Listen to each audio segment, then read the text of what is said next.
बोलिए गायत्री माता की जय।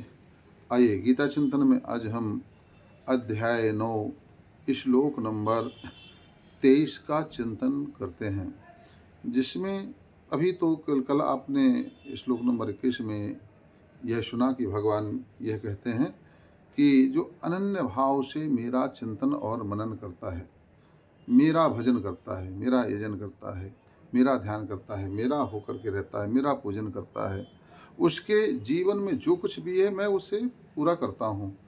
उसके पास जो नहीं है वह भी ला कर देता हूँ सात्विक रूप से, और जो है उसकी रक्षा करता हूँ। इसके बाद में भगवान यह बताना चाहते हैं कि देखो, लोग बाग जो है अपनी जीवन की सुरक्षा के लिए, कामनाओं की पूर्ति के लिए दूसरे कई जो जहाँ कहता है वहाँ उस देवता को पूजने लगते हैं। कोई किसी देवता को पूज रहा है तो कोई किसी देवता को पूज रहा है। जहाँ बता दिया लोग कि अरे भैया वहाँ जाके मनोकामना पूरी हो जाती, तो वो लोग व्यक्ति वहीं चला जाता है।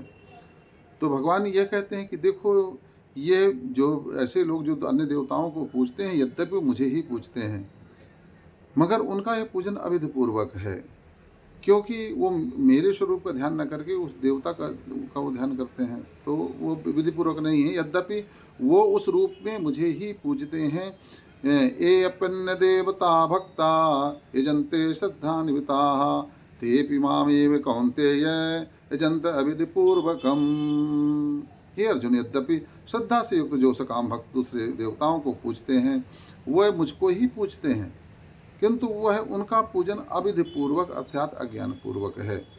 अर्थात कहने का तात्पर्य यह है कि जिस तरीके से हमें परमात्मा के वास्तविक स्वरूप का बोध होना चाहिए और उसी का चिंतन, उसी का मनन होना चाहिए।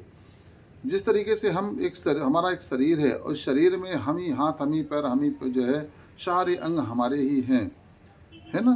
तो कुल मिलाकर के जो मेरा स्वरूप है वही जो है स्वरूप माना जाता है। केवल हाथ का को अगर फोटो खींच के रख लें या पैर की रख लेंगे तो हम पूरे तो उसमें नहीं समझ में आएंगे ना दिखें कौन है क्या, समझ में नहीं आएगा। ठीक इसी तरीके से भगवान के सब अंग हैं ये देवता। इन देवताओं को भगवान ने ही जो है व्यवस्थित किया है और आदेश दिया है। इनके भगवान के आदेश से ही सारे ग्रह, नक्षत्र और देवी देवता सब अपना अपने कार्य में भगवान के लगे हुए हैं। और देखा जाए तो भगवान से ही सब निकले हुए हैं, भगवान का ही सब स्वरूप है, भगवान से ही सब कुछ है।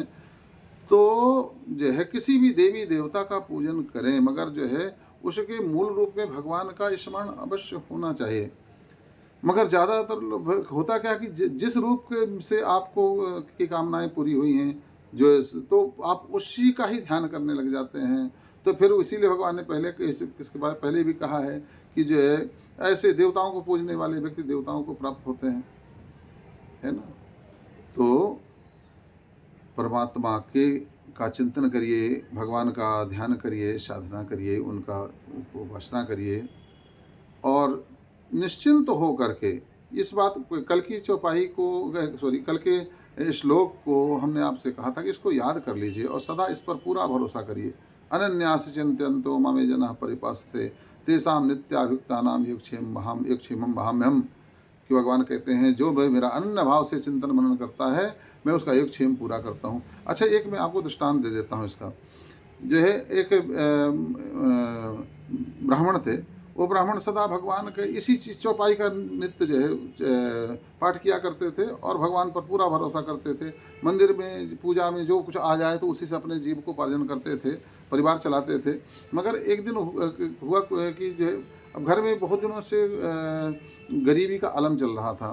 तो एक दिन पत्नी ने कहा कि आप कुछ और क्यों नहीं करते, किसी और दूसरा कुछ सहारा लीजिए।